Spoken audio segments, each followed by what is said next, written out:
My name is Patrick Donnelly, and I'm on a mission to build better leaders.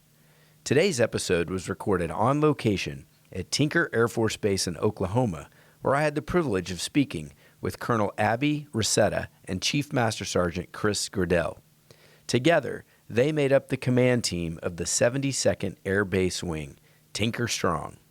While each of them is an amazing leader individually, I was inspired by the synergy that can result when you forge a high-functioning team that leans on one another's strengths and varied experiences. This doesn't happen by accident. It must be deliberately pursued and cultivated. While Colonel Ruscetta moved on from her wing command position this summer, I'm sure you'll agree there are fantastic lessons here worthy of consideration for maximizing one's impact through a team approach. So sit back and hear the dynamic duo for yourself in Two Heads Are Better Than One.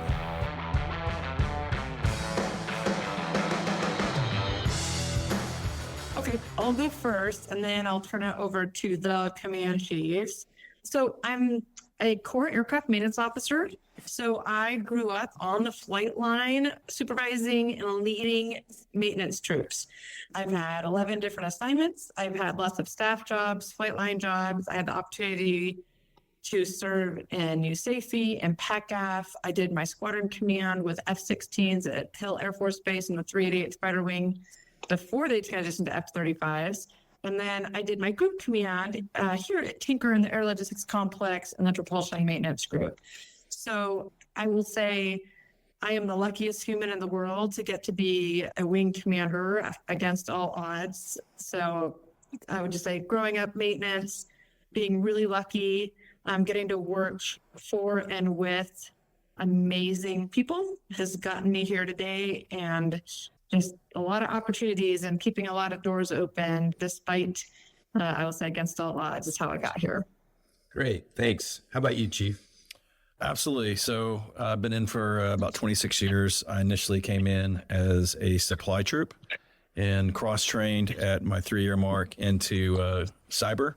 Did cyber for a while and realized that computers are interesting, but people are fascinating, and decided to throw my hat in the ring and become a first sergeant.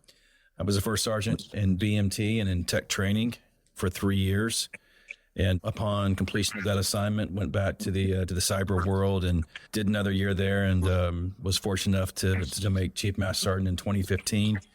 Is when I put it on, and as a chief, I went back and did an assignment as the Air Combat Command functional first sergeants, and also done a group job in a joint capacity with DISA out in Hawaii. Been on air staff and done some staff things with the Guard, which was really interesting and fascinating at Tyndall Air Force Base and 1st Air Force. Probably, most recently, besides coming here to be the command chief at Tinker Air Force Base, I was previously in the 1st Fighter Wing as the command chief there, working with F-22s. And I would say that Colonel Ruscetta is wrong in one thing. I am the luckiest person in the world to get to serve here at Tinker Air Force Base with Colonel Ruscetta and the awesome Wildcatter team.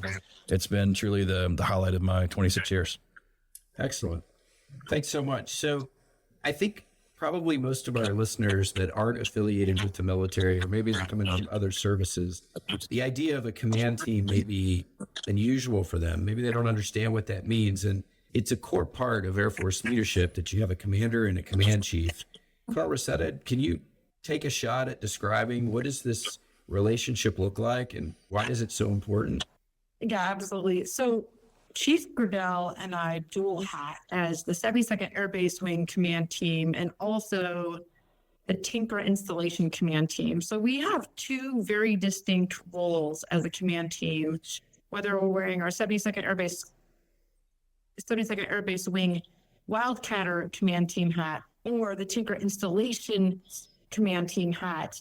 And in that, we are truly side by side together to cover down on all things, people, and resources for our capital A Airmen. And so when I say capital A Airmen a lot, because at Tinker, when I'm thinking about the installation of the entire Tinker base, wearing our Tinker Base Command Team hat, we're responsible for the safety and security and the well-being and the buildings and the communications and the medical for about 30,000 folks that come to work every day through the gates. And as such, we work side by side to take care of our mission partners and to take care of the folks that come to work every day and what they need from a resourcing perspective. Like I said, whether it's safety and security, or whether it's the airfield, or whether it's weather, or maybe it's medical, or maybe it's their communications, or maybe it's their facilities. And so it's very much like a mayor or a city planner type role where Chief and I are out and about together as a team. And the reason why maybe in the battle days, our roles were siloed, but I'll tell you, and maybe the chief in the battle days took care of illicit and the mayor took care of officers only, but that's not how we operate today. We very much support all of our capital A airmen, whether they're a civilian, an officer, enlisted, or a contractor. We're agnostic. If it's people, it's our business. And so I guess I'll pass it to Chief because he'll probably do a much better job answering that question than I did. I doubt I can do that, but I'll start off by saying that the relationship that Colonel Ruscetta and I have leading out together with our DCOM, Colonel Dismukes, and our senior civilian, Miss Donna Patton, every day is fun. I can't always say that every day has been a fun day, throughout our Air Force career. And when you come into contact with people that you enjoy serving with, it just makes the mission all that much better. And Colonel Ruscetta talked about the big mission here, but I'll just tell you that without people, nothing gets done. And every day when I come to work, Colonel Ruscetta is very upbeat and positive. I usually need a second cup of coffee. I could be the grumpy chief in the morning. And Colonel Ruscetta is, the yin to my yang. And I think that we complement each other really well. And when you look at leadership teams just in general, you always want to build a team that the pieces fit together, right? It's like a puzzle. And when I look at leadership and, you can't have all edge pieces. You can't have all, the ones in the middle. It's got to be just a perfect symmetrical relationship with what your strengths and weaknesses are. And Colonel Ruscetta knows mine. I've got a lot of them, and what few that the boss has, I try and back her up on. But all kidding aside, it's a great mission here at Tinker, and the way that we work together to take care of the Capital A Airmen is just phenomenal, and it makes coming to work fun. And that's what leadership is all about: is working together with your teammates and then making a difference. And that's what we do every single day. There's not a day that goes by that I don't leave work or go home and talk to the family about the good things that are going on here at Tinker Air Force Base and how we're taking care of people in a very challenging and uncertain time. Yeah, Chief, you mentioned being a grumpy chief at times. And in my opinion, having been in similar positions where I had a command chief or a group superintendent, sometimes having a grumpy chief can be an asset. Every now and then you need the grumpy chief. It's there's times throughout your leadership journey where you're gonna have to reach into the tool bag, and I kind of think of it as like an old electrician or a maintenance person, right? They come to work with this tool bag on, or they got this big toolbox they're carrying around, and there's so many different things in there. It could be rulers, could be wrenches, and nails and screws and screwdrivers and all these different things, right? And I think at any given time you have to be prepared to pull out the right tool to meet the right objective. And sometimes that requires a little bit of the grumpy chief to come into play. It's definitely not where I like to spend my time. It's a little known fact that I'm actually probably more of, I would classify as a very empathetic and soulful type of person. I love giving hugs. The boss will attest to that.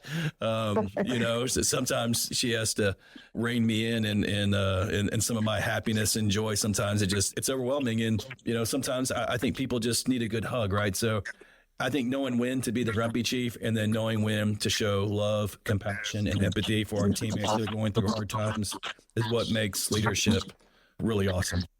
Wow, I don't think I ever got a chief hug before, but I might take you up on that before I go. Today can be the day. All right. Project, today's your lucky day, my friends. One more thing to look forward to. Thanks for that. The reason I'm at Tinker right now is because the 72nd Air Base Wing invited me to come out and teach our Lead Develop Care workshops to 30 of their mid-level military and civilian leaders. And first of all, I just want to thank you both for giving me that opportunity to spend 9 hours with your terrific airmen. It's having retired from the military in 2022, it's always a pleasure to be back in front of airmen and just the inspiration that comes from being around such an amazing group of hardworking people that do that job every day. But bringing the Lead Develop Care workshop out, I know it was a big commitment. It was a time commitment. There was a financial commitment there. And I appreciate the deliberateness with which you guys took a look at what we were doing and making your decision. I'd like to know, not every wing does this. Not every wing is willing to commit the funds or the effort to bring something like this out. Why is leader development so important to you that you felt it was worth spending the money and the time and the effort to afford this opportunity to your airmen? You want to start off, ma'am? Sure, I'll start, but then Chief, you get to clean up. And so, Patrick, I've talked to you about this for 2 years, right? I deeply believe in leadership development. I think that leaders, we need to take advantage of every single opportunity to deliberately develop our leaders. I think far too often people assume that we're going to learn to be good leaders through osmosis, and that maybe we're just born with it. And I think that it takes a village, and it takes resources, it takes time, it takes a very deliberate commitment to develop our leaders. And that was really important to me, to figure out how to carve out some time and space and resources to bring your class here. And, and I talked to other wings who you had been able to visit with, and they had fantastic accolades for your class. And it just became that much more important. And I'll be clear, we are in a physically constrained environment right now. And we still doubled down on committing to bringing you here for this class this week, because it's just that important as we grow and develop our leaders. And at the end of the day, right, I want to know that my replacement is being mentored and developed and taught and educated and given some time and space to think deeply about leadership and leading well. That's good. I don't know how much I'm going to be able to follow up on that. I'll just say when I first met you, sir, that it was back at AFA, and I sat down one afternoon with you and Colonel Ruscetta, and we talked about your leadership journey and about what this course is about. And I see lead, develop, and care as foundational core aspects of, I wouldn't just say Air Force leadership, but people leadership. And looking at, the reviews, talking to friends, people that I respected and trusted, and vouching for your message, it made it really easy for me to allow somebody to come into this wing and to provide the right message at the right time.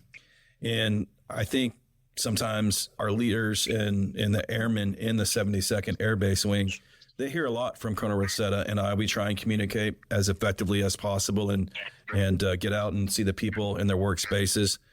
But if we're going to get any better, I think sometimes it takes an outside perspective, and the perspective that you're providing is the one that we need right now. So it was an awesome decision that Colonel Ruscetta made to bring you here. And I'm so thankful for the lessons that you provided the folks. And I look at what's going on with change and uncertainty right now. And, there's a lot of different ways in which this Air Force is moving. It's moving fast. And I know that people need development, and you have to put your money where your mouth is. If you say you care about people, you have to, invest in them. And the outcomes, the dividends that is going to get for these 9 hours is going to have a ripple effect on the airmen and civilians that those people that attended this course lead for days and years to come. So when you look at it with a holistic point, it's money well spent. It's an investment in our people. And I couldn't think of a better investment to make than that one. Yeah, thanks so much. Very kind words. I want to echo what Colonel Ruscetta was saying earlier, because her focus on being intentional about leadership is really, I think, probably the word that we say most often in the training. And I agree with you, ma'am, that much of the time, I think, as leaders, because we get so busy, we end up just assuming that we're leading well, or we look at the output of the wing and we make assumptions about the inputs that are going into those outputs. And much of the time, that's just okay. We feel like that I must be doing well because look at how they're performing. And that focus on intentionality, not just assuming, not just doing it by accident, but I know that I'm doing this well because I can point to very deliberate things I am doing to lead this group of people I'm responsible for well. The other thing that you mentioned that I thought was interesting is this sense, and I think it's often widely shared, that, well, leaders are just born. You can't create leaders. You either are one or you're not. And that reminds me of kind of one of our other key principles within Lead Develop Care. And we say that you've got to do three things as a leader to lead effectively. You have to lead, you have to develop, and you have to care. And everybody has probably one of those three things that they do pretty naturally. And I think that's where that sense comes from, is that, well, you're born this way. Some people are naturally strong in the lead component, some in the care, some in the develop. But importantly, one of those three things is typically something that people really struggle with. It's not in their nature. It's not how they're wired. And our argument is you don't get a pass for that. You don't get to just ignore that because it's not how you're naturally wired. You have to become proficient in all three of those things. Would you guys agree with that? Oh, for sure. Absolutely. And I will just say, right, I think sometimes people hear care, and I would want to make sure caring also means holding people accountable to standards, right? It's caring enough. It's caring enough to make sure our airmen know what right looks like. And it's caring enough to have awkward, tough conversations with folks and doing it the right way. So that's a really interesting point. And I think it's one that airmen and guardians and really leaders all over the world struggle with, because when you hold people to standards, or you have to enforce discipline to some degree to keep people abiding by the rules of the organization, it can feel like I'm being mean, or there's a worry that I'm going to destroy a relationship. But you talk about discipline as a form of care. How do you communicate that with airmen or with young leaders? Because I think this is something that across the board people struggle with.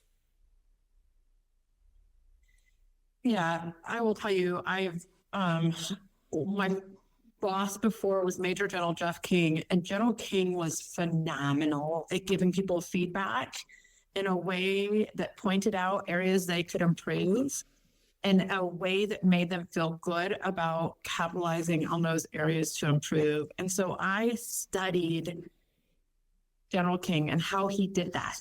And he approached it from, look, this is not, he approached it from a very empathetic perspective, right? Like, I really care about you and I know there's a great future for you. And so we want to help you close some gaps that maybe are perceived or maybe are actual. And we're going to help you close these gaps. And we're going to send you some training. We're going to send you some class, and we're going to work on this together because you have an amazing future together. And I want to make sure we understand what the standards are and we get there as a team. And he was fantastic at it. So when he gave feedback and held people to standards, that person almost always left feeling good about the conversation. And that was an amazing opportunity for me to watch and learn from him in action. Chief? I think you learn from the best and you learn from the worst, right? So I couldn't agree more with what Colonel Ruscetta talked about with care. And care doesn't always mean, the hug aspect of leadership. I think caring goes to feedback, just like Colonel Ruscetta talked about. But feedback can be both constructive and it can also be damaging in how you weld that feedback sword, if you will, and how it's interpreted. And it starts with getting to know your people and getting to know who they are inside and outside of the work, and knowing what's going on in their family life, knowing, what their goals, their dreams, their aspirations are. I've had feedback in the past that was extremely helpful and extremely beneficial. And I'm sure, after 26 years, I remember probably from the time that I was maybe a senior airman or a young staff sergeant, that all the way up until Master Sergeant, I got no feedback. I was just kind of going through my career, and I was fortunate enough to be at the right place at the right time with the right leadership team to kind of put me in the right positions to succeed.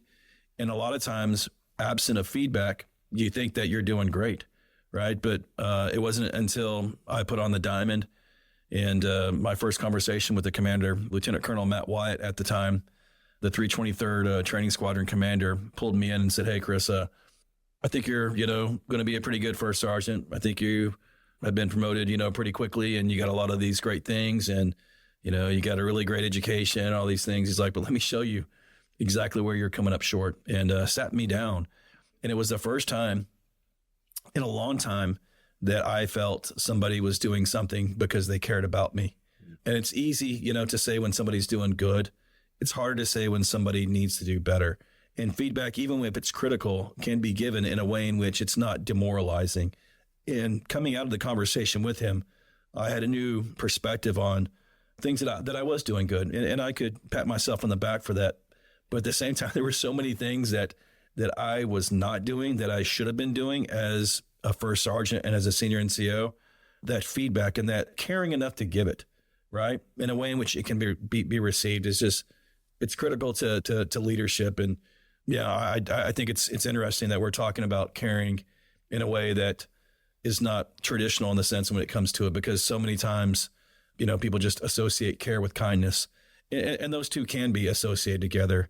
But I think that caring is really about standards and caring enough to tell somebody when they can do better. And I think you touched upon it today in class when you talked about some leadership pitfalls and where people can go awry if they're not aware of who they are and where some of the cracks in their foundation are. So I think it's a great topic. It's interesting. Yeah, it's funny, Chief, that you said you went so long without getting effective feedback.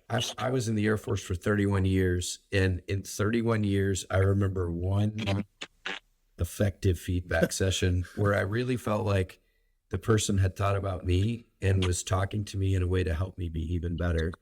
And that was so different, so unique in my career at the time that, I remember exactly who that person was. I remember exactly the setting we're in. And I remember leaving his office just thinking, wow, the wing commander was thinking about me just now. And isn't it sad? That is that's the aberration. That's the exception to the rule. Absolutely. You hit the nail on the head. It's the exception to the rule. And it's funny, right? Because you have a lot of people, whether you're officer, enlisted, or civilian, that are put into leadership positions, yet they fail to lead at the fundamental basis of what I think leadership is all about. And leadership is about connecting with people and making sure that they are progressing, that they are doing better, taking accountability of where they're at in their career and where they want to go and how they tie into the mission. And then it's so basic and fundamental that it should be the basis for which we operate. Yet I could tell you, literally, right? Like most of us can, there are a handful of people that I truly would call a leader and somebody that I want to emulate and try and be like. And those names, Jerry Brannon, Chief Jim McNear, Colonel Matt Wyatt. There are people that, and they're not all my supervisors, through 26 years, I probably had 40 supervisors, right? And I'm just thinking, if you asked me to put together a list of top leaders, I'd probably struggle to get past 5. It's not because I'm from Texas and I can't count past 5, but I really struggle going back and finding 5 people that truly cared about me enough to ask me what help I needed, ask me about my family, would ask me about my marriage, about my kids. Leadership is uncommon, today in a lot of different facets. Yeah, it is unfortunate. Hopefully, those of you that are out there listening to this, hopefully you can gain something from this, and that this is what people really desire. They desire to know how can they get better. And Colonel Ruscetta, I think one thing I'd like to ask you to delve a little bit deeper into, you talked about discipline from the form of feedback. At times, would you agree that feedback might actually be a consequence and that still is a form of care in some ways? Oh, of course. Yeah, of course. Right. And so it's part of it is when you assume good intent and that our airmen, civilians, our capital A airmen, right? We come to work every day to do the best job we can do, right? If we have a blind spot, it's my job, right? If I notice one of my leaders has a blind spot, it is absolutely my job to pull them aside and have a conversation with them, right? And sometimes that's can be construed as discipline or a consequence of it. Oftentimes I'll think of it as, look, you have a blind spot. I'm here to make you better. I noticed you have a blind spot. Let's figure out how to give you full visibility moving forward. Because again, at the end of the day, we absolutely must have everyone performing, hitting singles every day. So if our leaders are not, or if our leaders are missing something, then that's absolutely part of the care model. It's our job to sit down, my job to sit them down and say, look, you've got a blind spot out. Let's work together to fix it. I need 360-degree visibility here. Yeah, that's good. I like that. I like that analogy. Hey, Chief, so you're out and about all the time. You've obviously spent a lot of time in the Air Force, out in units. How do you help young supervisors get over that hurdle? That it's your job, it's your duty, it's the way that you show that you care about somebody, to not just to be giving feedback, but to set those high expectations and then hold people to the standards that you set. So I think it starts with just making time. So time is the one thing that you can't buy enough of. So typically when I'm talking to young supervisors, I'll carve out time, obviously when I'm out and about, but oftentimes there's not time in that moment to get after some of the things that I'd like to impart, or maybe some of the things that the young leaders are looking to get answered. So typically I'd make sure that there's some time to kind of reconvene and to put some thought into what they're asking, and to understand that everybody's different. And the message that I'm going to provide one individual is tailored to that individual, and not to a rank or a gender or anything else, right? It's tailored to who they are as a leader at that point in time in their career. And I think just starting off by just after building that rapport is just being honest with the conversation, the expectations, right? We learn in basic military training what the expectation, what our core values are. And it's really not that hard or that challenging in my mind to bake those into the things that we do each and every day, and to tie that into our mission, right? Those core values drive us. Those are our North Stars. Those are our guiding light. So anytime that, we're having a conversation on what right looks like and where we need to go in the Air Force, or struggles that we may be going through, I just reflect back, because basic is simple to me. Simple is easy. And I like things simple and easy. I don't want to make them hard. I don't think that leadership is really hard when you bake it down. It's making time for people, listening to where they're at, providing them feedback, following up on that feedback once you give it, and making course corrections along the way, knowing that sometimes we're going to have some hard conversations, but they're necessary. They're necessary for us to grow. You don't get any better doing the same thing every single day and receiving the same inputs and feedback. So as long as there's maturity on both ends, oftentimes I learn from the people that I'm trying to impart some wisdom on. There's a lot of things that, even after 26 years that I miss. The world changes, right? Times change, people change. Some of their characteristics don't, and the bad habits don't always change, but how people communicate is changing, and how they communicate, whether it's social media or a podcast. I mean, these things 26 years ago were non-existent. I'd never dream of doing a podcast and talking about some of these things. So I think meeting our airmen where they're at is important, and making time for them is quintessential. Thanks, Chief. Colonel Ruscetta, shifting that conversation a little bit over to you. Every summer, you've got a new wave of commanders that come in. And unless things have changed drastically in the last several years, those commanders are selected based on their previous records. But most of them, at least at the squadron commander level, had never formally commanded before. And so you're basing your decision on a tendency that you see throughout their career. And there is a possibility that when they get there and they get in the seat, you recognize there's areas of development, or there's some shortfalls that need to be corrected. It's not as simple as they come in, you plug them in, and they're off and need no help. How do you deliberately take the time to be looking for ways that you can develop your subordinate commanders, either at the group or the squadron, and be able to assess what are some areas that they're doing well in versus areas that they need help with? I think when I think back to my career as a squadron commander, I felt like there was just an assumption that when I got there, I knew exactly what to do and was ready to go without any help from anybody. Yeah.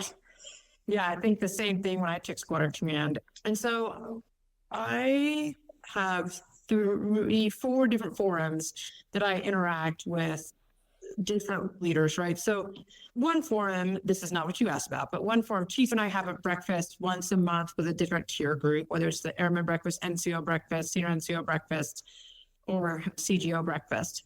But then I have a forum I have a squadron commander lunch once a month. I have a group commander lunch once a month.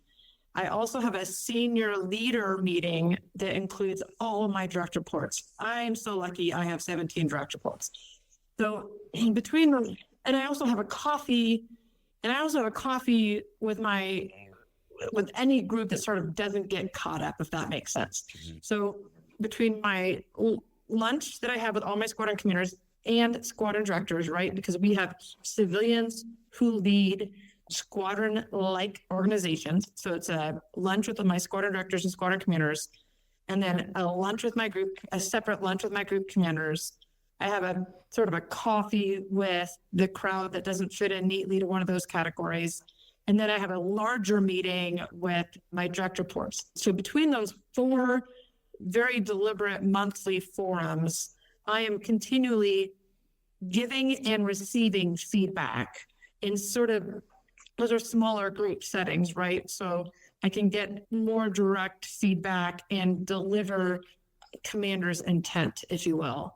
And then I'm able to assess, right? Like, how well am I communicating? How well are they executing? Is there a gap?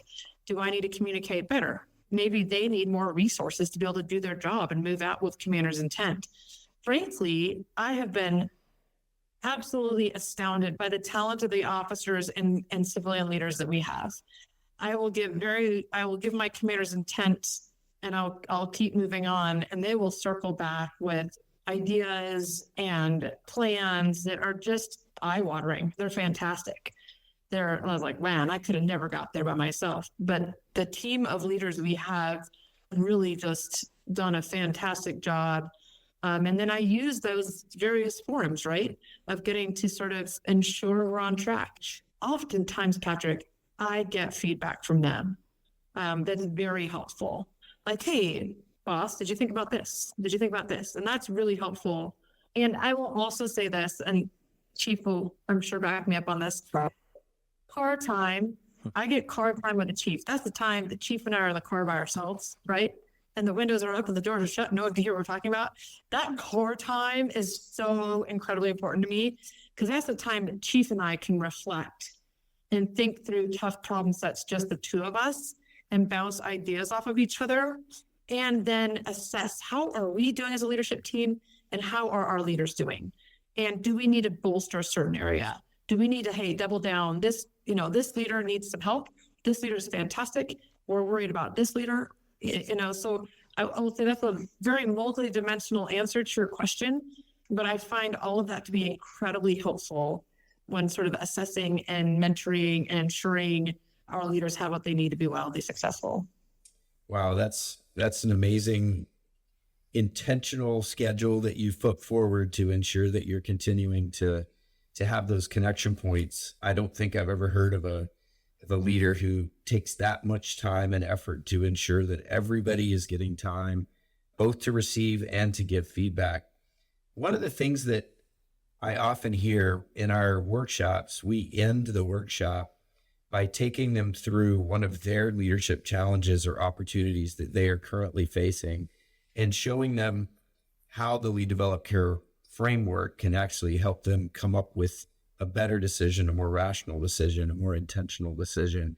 And one of the things that I hear very often as they present or as I review those leadership challenges that they're struggling with, it's, my issue isn't down the chain, my issue is up the chain, and I don't know how to effectively communicate that, given that I don't have authority. I feel like I'm in a position where I can't really give feedback, or at least the type of feedback that I'd like to give. And yet you sound like you have created a culture here or an openness for people to be able to share up the chain as well as just be receiving it. How have you been able to do that? Well, I think, Patrick, it starts with providing the forum and then setting the conditions of the forum. It's always over a meal, which I recognize that might sound funny, but we're slightly distracted by eating or maybe drinking coffee, right? And at no point does anybody, it's a safe spot, right? No one's going to get in trouble. There's not going to be there's no negative connotations with it. And again, like the chief said, right? Like we try to follow up and say, if someone says, hey, maybe we could do a little better with A, B, and C. Well, I'll note that and say, hey, that's good feedback. Let's see if we can do better with A, B, and C, right? So then you sort of feed on this trust, right? Like I trust them. They recognize they can trust up the chain as well. Right. And I am personally a person, I do a lot better if I'm not surprised. So opening up the communication channels so that my leaders know, like, hey, just to give you a heads up, this might happen. That was very, very helpful for me. So again, it's sort of really building that trusting relationship. I'm not going to kill the messenger. I just want to make sure we're thinking through how to appropriately react to information and make sure we're all aware of when we need to react or not react. And so I think setting up the forum and setting up a safe space where there's a level of trust has been very helpful. Yeah, that trust is such a key part, especially when it comes to talking to your boss about something, maybe disagreeing or offering a different perspective. So is it fair to say that when you have a meeting and you've got your decision makers sitting around the table, the people who you're looking to for advice, it sounds to me like you're serious when you say, what do you think? You really want to know what they think, even if perhaps it might be different than what you were thinking. Absolutely. I like to tell people I do not have all the good ideas. In fact, I lost the good idea for a couple of years ago. So I'm really interested in what folks have to say. I mean, Patrick, let's be honest, like at the group commanders lunch, it's a bunch of 06s, NHO4s, GS15s, right? Brilliant people that really have a very sort of foundational interest in the wing doing well, and they have their perspective, which is great. Yeah, that's such a great perspective. Chief, is there anything that you'd add on to that? I think sometimes people feel like if I open myself up to feedback, it now creates this vulnerability that I don't know how to get my hands back around. And there's a fear of, I don't even want to know. I don't want to know what your feedback is because I'm quite content doing the way things I'm doing. Do you have anything you might add to what Colonel Ruscetta said about creating an atmosphere where people feel comfortable asking for feedback or receiving an honest response? So I'm a big fan of authentic leadership. So anytime that I go into a discussion with an individual or a group, I have to keep it real, right? That's just who I am as a person and as a leader. And, there's a lot of faults that I have. No one's perfect. And I'll tell you, a lot of times the leadership that I provide is through my own failures and sharing some of those vulnerable moments where I, probably should have thought of something a little bit differently, or I didn't think through the second or third order effects, or maybe I misjudged a situation, or I thought maybe something was going to be just an easy snap judgment, and there was so many more things to it. Or I remember, a specific time as a newly minted technical sergeant running a communications shop of about 36 people in Hawaii.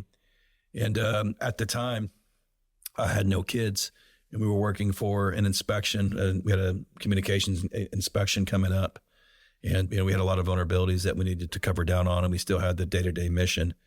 And I remember of putting people on 6 days, 7 days a week, working 10, 12-hour days, and really not understanding at the time. Me and my wife, we were newly married and we had no kids.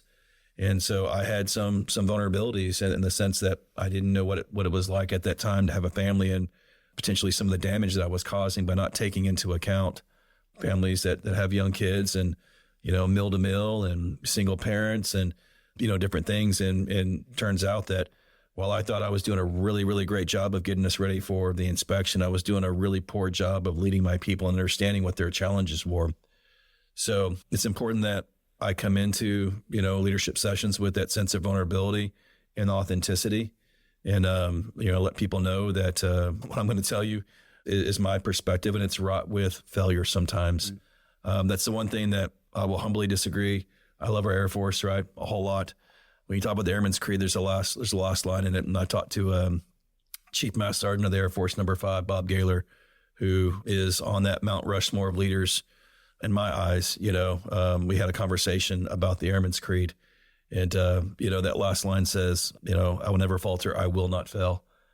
I humbly could not disagree more with that statement, because there's been 2 or 3 times today where I failed, right? Like, I know that I failed. Like, I could have done something better. I wish I could go back and get a redo sometimes on some of the things that I say or some of the perspectives, that I provide, because they're always well-intended, but sometimes they don't go out as planned. And there's going to be failures, right? I mean, that's how you get better. You don't get better just lifting the same weight every day in the gym. You don't get better running the same amount of miles. You got to challenge yourself and you got to push yourself. And if you push yourself hard enough, you're going to reach that point of failure. But it doesn't mean that you're a failure. It just means that you failed at that thing. But, what comes with failure is knowledge and some personal success, right? Because you're going to get better. And that's the way that I approach leadership, is just being open, vulnerable, and understanding that we will fail from time to time, but it's not the end of the world. That's good. I've asked many classes, based on my experience, that sometimes the most effective thing you can do as a leader is to admit you're wrong. And yet in the moment, sometimes it feels like the last thing I want to do is admit it. Maybe I can play it off. Right. And yet every time I have admitted, hey, I totally screwed this up. I really made a mess of that. We're going to back up. I'm sorry. Let's switch gears and see if we can recover this. That in spite of my worry that it was going to bring their opinion of me down, that in every one of those cases, admitting that I screwed something up has actually elevated how they feel about me, rather than destroying it. Okay. Yeah. I mean, I don't think as an airman, a civilian, a member of the military, that you can respect somebody that is not real and that is not genuine. And as a human being, it's just in our nature. There will be shortcomings. There will be times in which we don't always get it right. I personally, I don't want to follow anybody that's not willing to be vulnerable and to accept failure on their own part. You can't set unrealistic expectations for your people, and you got to walk the walk. You got to talk the talk every single day. And that's just part of being a leader, is owning up and taking accountability, right? So the boss talked about accountability earlier, but we have to ask ourselves as leaders, like, where's accountability in ourselves, right? Like, who holds us accountable? I mean, my boss holds me accountable every single day, but prior to walking in, I wake up every day and look at myself in the mirror and say, today's going to be a great day. I hold myself accountable. And there's times in which I get up and I don't run. I'm getting older. My back is not as strong as it used to be, but I got to hold myself to the standard. I know that I must maintain a professional military image. I got to push back from the plate a little bit. I got to hold myself accountable in a lot of different ways, right? And that's just part of being a leader, is understanding that there's some accountability, and you're going to have to address that not just with your people, but with yourself. That's really good. I think one of the things about admitting that you screwed up is 99% of the time, they already know you screwed up.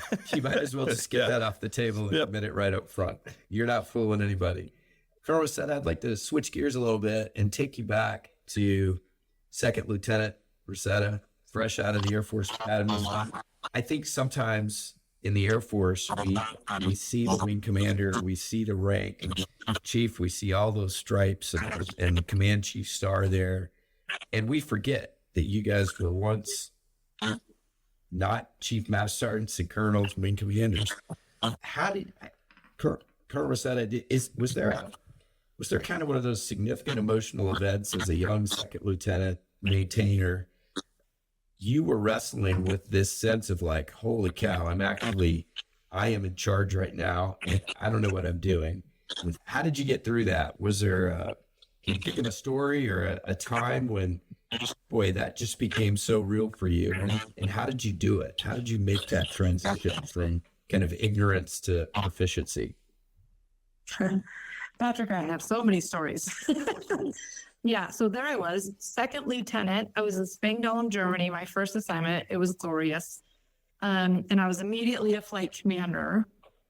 And I had a troop who was malingering. I had no idea what to do about it. And my senior NCO pulled me aside and he was like, look, you live in a fishbowl. Everything you do, people see. Every decision you make, people are going to watch and they're going to question you. So make sure don't screw this one up. And it was like, whoa, this is real. This is real. And that was my epiphany. And that was early. I had probably been on base in my unit for 3 months. And so I reverted back to, okay, I own it. This is real. I'm really a flight commander. Who do I need to seek out for assistance to understand what right looks like in this situation? And that's really when I reverted back to a lot of lessons I learned at the Air Force Academy, which is when I don't know the answer, I go ask for help. And so as a second lieutenant, I relied on all the helping agencies available to figure out what it looked like to lead well as a flight commander, as a second lieutenant, when my entire flight was older than me. And I will tell you, as a maintenance officer, we're very lucky in aircraft maintenance because we're paired with a senior NCO immediately. And so I had that senior NCO pull me aside, right, and explain to me in very vivid detail, I was in charge and I ought not screw it up. And it was fantastic. It was absolutely fantastic because it was real and I recognized I needed to reach out for help immediately. And so I built a network. I built a network with legal and finance and medical, right? All these lieutenants spread all over the base suddenly became my best friends as I learned how to navigate the challenges of leading in a maintenance organization. And it was great. And to this day, I cherish the fact that I have been paired with a senior NCO almost from the beginning, really from the first day I've been on active duty. And so I've told Chief Gradel many times, like, getting to be paired with a command chief is just the best, because that's how I grew up in the Air Force, and getting to lead as a senior level that way is just the best for me. Boy, I wholeheartly agree. Thank the Lord for good senior NCOs who take their job of mentoring young company grade officers seriously. I can't tell you how many times I had a Master Sergeant Flight Chief pull me aside and say, LT, let's go take a ride. And I knew that's where the lesson was going to come in and that I better prepare to take notes. Chief, how about you? When you were thinking about back to, you've come out of Airman Leadership School, you're now given the your first set of troops. That's an interesting transition, I would think, for an enlisted member, because you go from being a technician to somebody who's really capable with that tactical level, and now you shift up a notch to now I'm supervising those people, and maybe 3 days earlier you were peers with them. How did you work through that? That's a great question. So I came in 1998, and the leaders of my unit at the time, their first supervisors were individuals that were in Vietnam, which is really fascinating to me, right? Like, you look at Vietnam and you think that was 10,000 day war. It drug on for such a long period of time. And there was a lot of things that are going on with the nation, a lot of people, a lot of things going on with our Air Force at the time. And, whether you want to talk about race relations or drug use or things back in the 70s, was definitely a different Air Force than what it is today. And even when I came in 1998, it was a vastly different Air Force in the way that we communicated and the standards and the things that we were willing to accept or to not accept. So I feel like, initially I was mentored and developed under some really kind of brown shoe type of individuals and leaders that had my best interest, at heart, but oftentimes I didn't understand it. Generational gaps and so on and so forth. It goes, through this in every generation and in every, leadership kind of wave that comes through. I was part of what I think is referred to now as the Great Staff Giveaway. I think the year I was promoted to staff sergeant, 67% of the individuals were promoted. It was the first time in a long time that people had been promoted to staff sergeant at such a high rate. So what I was told when I came in was it'd be 7.5 years before you make staff sergeant. And you ended up making it ahead of that time frame, which today is not uncommon, but back then it kind of was, at 4 years. And I didn't realize what I was going to be getting into. Like, be careful what you wish for. You just might get it. So it was time for me to put up or shut up and lead people that had been in the Air Force for a longer period of time than what I had been in. And I can't tell you that I literally just had to humble myself a lot of days when I went in and understand that I didn't always have the answers, especially technically. I look back at our Air Force in 1998 in the early 2000s. The staff sergeants and technical sergeants that we had working at that point in time, those individuals were staff sergeants for, 12 to 14 to 16 years.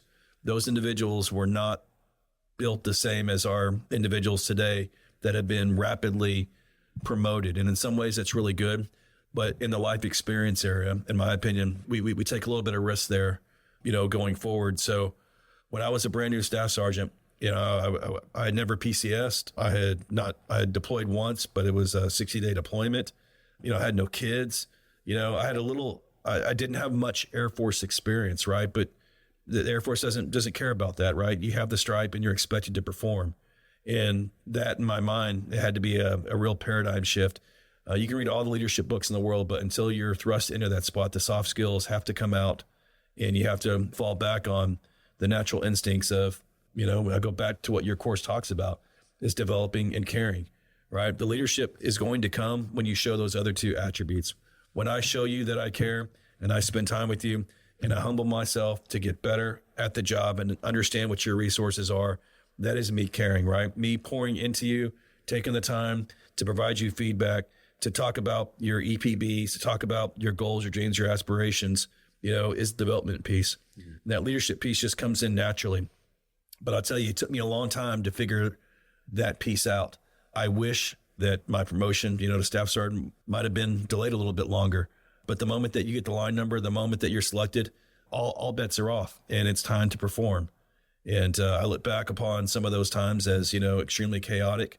I'm sure that I missed a lot of things, but at the same time, I look back and I think that, it was a great opportunity, and, not everything went as bad as what I thought it was going to go into, but we walk on the backs of giants. There's people that have gone there and they have extremely, long resumes and are well-spoken and are really smart and all these different things. And we look up to those people. But I tell you, it comes down to me, the best leaders are the ones that took time to develop me, to pull me aside and show that they care and provide the feedback. And, whether you're a staff sergeant that made it in 3 years or you're a staff sergeant that made it in 10 years, those fundamental concepts remain the same. It's really good.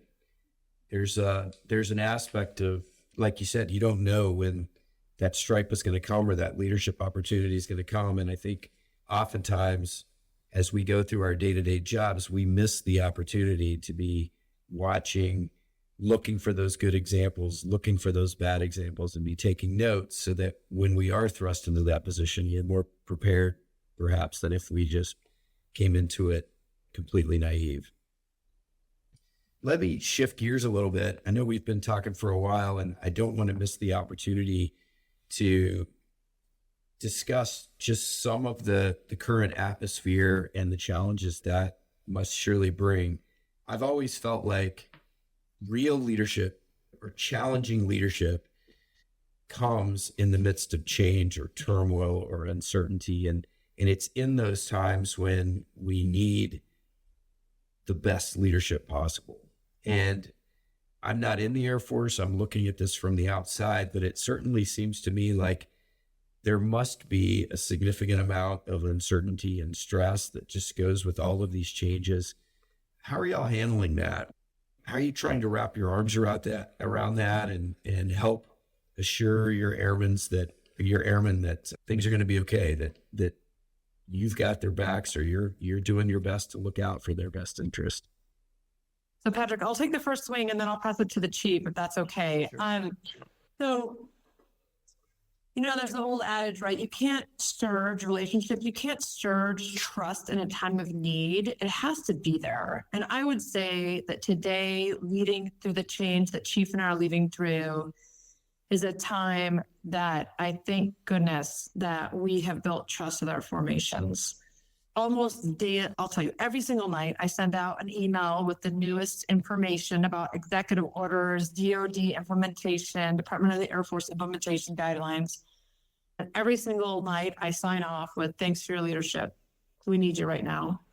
And when I'm face to face, so Chief and I had already started doing Wildcatter Wednesday walkabouts. And then we really, just a very deliberate time to go walk around. And then when we started recognizing really how much turbulence is in the force right now, we started adding sort of random walkabout times, like, okay, like we have an hour, we are going to go visit work center XYZ. It is time to go eyeball check people. And we've been doing that. And so this combination of trying to be very transparent, right? Communicate both in person, ad hoc, over email. We did virtual all calls, in-person all calls. I just feel like at a time like now, we cannot over communicate enough. We need to be as transparent as humanly possible with everything we know. Recognizing the information is not perfect. And also I'm not willing to promise someone something I can't promise. So it's really important that I think that we communicate everything we know and that we are committed. We are committed to them just as we are committed to complying with executive orders and having that absolute deep care for our wing, our wildcatters, and our mission. And it's just part of this really important time to lead effectively through this change. You can't beat the face-to-face, you can't beat the conversations, and then being as transparent as humanly possible has been really important. And the other thing I say a lot, Chief and I say this a lot, right? Lead with compassion, lead with dignity, lead with respect, because you don't know where your airmen are right now. Because some airmen, when I say airmen, I mean capital A airmen, right? Some of our airmen are thrilled with the information that's happening, right? Changes being made. Some are devastated with the changes being made, and we just don't know, and it's not fair to assume. So leading with compassion, dignity, and respect is absolutely critical right now, because I don't want to assume how the airmen are receiving the information that's flowing right now, because it's across the board and it's different. Yeah, that's so good. I love your emphasis on the point you made right up front about you can't surge a relationship. Boy, that's one of those things that by investing early in building that trust, you don't know when you're going to need it, like in the surge moment, but boy, it sure is nice to have it in your back pocket when that need comes. That's really terrific. And then the idea of being as transparent as possible, that in times of uncertainty, what people want is information. How do we increase the information flow as much as possible so that we are giving people as much as we have when we can give it? Doesn't necessarily allay all their nerves or all their stress, but it certainly at least gives them the sense that our boss is looking out for us. Our boss knows what we're going through and is trying our best to help us through this. Chief, anything you'd like to add on that point? I'll tell you, leadership is a full contact sport, and this is exactly what I signed up for. And this is exactly why I continue to serve. I'm sure there's going to be a day where my, dog tags are in the dirt, and I'm tired and I just can't go on anymore. But today ain't the day. And I don't think tomorrow's going to be the day either. I like a challenge. I like a hard problem set. I like being tasked and challenged with some of the things that we're dealing with right now. And this is why you become a leader. This is why you put in the hours. This is why you read. This is why you study. This is why you go and run. This is why you build your resilience. This is what you're here to do, right? You're here to be an airman in today's United States Air Force. And we're here to execute orders, right? And we're here to get after standards, and we're here to make sure that we're ready every single day. And in the midst of that, there's going to be some challenges and there's going to be some uncertainty, and that's where leadership has to fill in the gaps. So these times, yeah, they're challenging to say the least. I think we're on our 53rd executive order since 20 January, and that is hard. Update. Oh, yeah. Well, there's probably an update today that we're going to be on 54. Counting is hard for me, but I tell you, every single day, this is it, right? Airmen are looking to you, right? They're looking to you to lead them through the dark, challenging times. And, I remember, going on my first deployment and being, nervous and uncertain about it and not knowing. And, you had leadership that got you through that, right? We don't need to look too far back to the times of COVID. And those were unprecedented times during that time. But there were leaders that got us through it. I just see it. Now it's my time to step up. But you don't have to be a command chief to step up. Right. There are people down there, our airmen are wondering exactly what is going to happen to them. We have civilians that are uncertain about their status and, what benefits and, if they're going to have a job. And I think leaders at the lowest levels are the ones that have the most impact on their hope. And hope is a powerful thing. Hope doesn't pay the bills, but I'll tell you, you take hope away from somebody and they don't have a lot, to look forward to. So there's a lot of things that, you may not have all the guidance and understanding.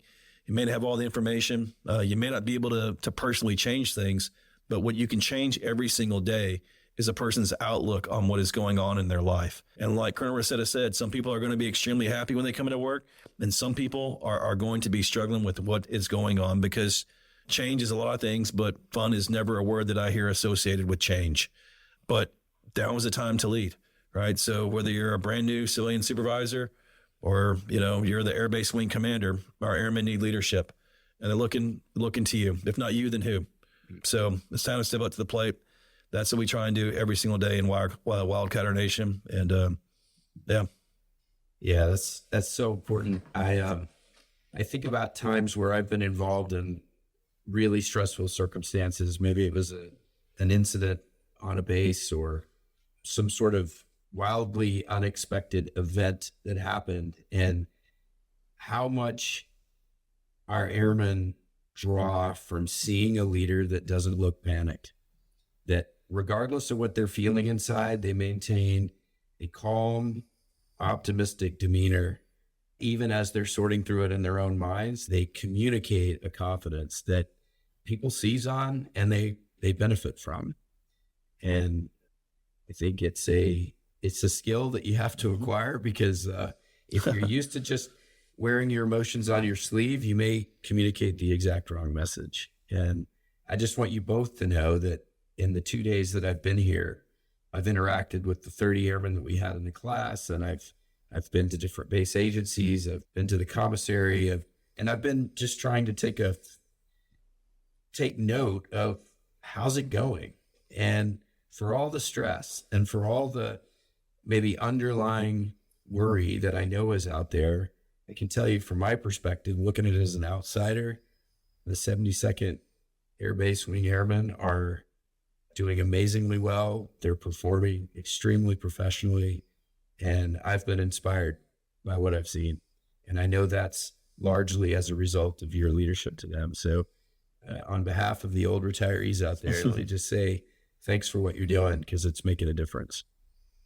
I tell you what, that's the biggest compliment that Colonel Ruscetta and I could ever get. I'm gonna stop talking, but I'm just gonna say thank you for the opportunity. But Colonel Ruscetta, if you would maybe provide your thoughts on Tinker Strong, I think that's really where Patrick was going with. He didn't lead us to that point, but that's when I started getting that Tinker Strong was kind of ruminating, and I was getting ready to just yell Tinker Strong, but can you just kind of, to listeners out there, kind of end it up with, your thoughts on Tinker Strong and what that means to this team on Tinker Air Force Base? Yeah, Chief, I'd love to. So, Patrick, I hope you've heard Tinker Strong in your last 48 hours on Tinker. So we have over 45 mission partners across the installation. All 45 plus are doing something absolutely critical for national defense. And we span different services, different match comms, reserve guard, active duty, you name it, you can find it at Tinker Air Force Base. And it became a rallying cry for me in the beginning that we are stronger together. Coming from the air logistics complex side of the base, the east side of the base, I worked predominantly with civilians. And it was really important that we recognize that we are all critical to the mission. Whatever you wear, whether you're a Navy sailor or an airman or a civilian or a contractor, if you work for DLA or DISA or the Army or the Air Force, right? I don't care. We are all stronger together. And we really started saying that quite a bit. We are all stronger together. And then at our strategic offsite, we challenged ourselves with coming up with a mantra, and Tinker Strong was, I will say, the obvious choice. And frankly, it wasn't just the chief and I. Everyone at the offsite agreed that Tinker Strong should be our mantra, because truly, this is our team. This is our team today. This is our team tomorrow, no matter what you wear when you come to work and you come through those gates. This is our team, and we are Tinker Strong together. And I'm incredibly proud to get to serve at Tinker. And Patrick, I think you know, I'm one of the biggest Tinker Air Force Base cheerleaders out there, because I've served at Tinker for a while. But it's just inspiring to me, all the things that happen across our installation and so many pockets of excellence, and how we all come together in support of our nation. So Tinker Strong is definitely very important, and I think it truly represents everything we do every day across the base. Well, I can tell you, I'm a believer in Tinker Strong. I've seen it with my own eyes. Your team is impressive, and despite all that they're going through under normal circumstances, and now you add on this additional layer of stress that's kind of changing day by day, it's obvious to me that they remain Tinker Strong. So thanks so much for what you're doing. Thanks for your focus on leadership, your intentionality to lead well and to develop the people under your charge well. I'm grateful for the time that you've spent with me. I know that your schedules are extremely busy, and I just think it's an amazing insight into who you are that you would devote this much time to having this conversation. Thank you for listening to Building Better Leaders.